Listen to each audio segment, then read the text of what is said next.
ভাই ইন্ডিয়ানরা তো কেন উন্নত জানেন? একটা ইন্ডিয়ান আরেকটা ইন্ডিয়ানকে সহযোগিতা করে। আর দেখেন ইন্ডিয়ানরা কতটা কালচার মেইনটেইন করে। কেরালারা কি জন্য বাংলা এই কাতার বা মিডল ইস্টে এসে কেরালারা কি জন্য এত সফল? ওদের বিজনেস কি জন্য সফল? দেখেন ওদের আমি কালকে বাস্তব প্রমাণ। একটা ছেলেরে ওরা ওই হোটেলে ইনভলভ করবে।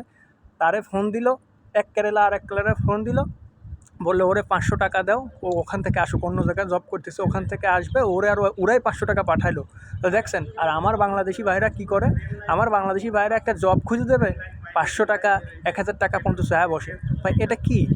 এজন্য তো আমরা জীবনে উন্নত হতে পারবো না। আপনারা ইন্ডিয়ার কেরালার কাছ থেকে এই কালচারটা শিখেন। আমরা দেশি ভাইরে আপনি জব করবেন, আপনার জবটা আমি নিয়ে নেব না, তাই না? তো আপনি আরেকজনের একটা জব দিবেন, এর বিনিময়ে ১০০-২০০ রিয়াল বা ৫০০ রিয়াল, কেউ আবার ১,০০০ রিয়াল দাবি করেন। এগুলা কি? এগুলো পরিত্যাগ করেন।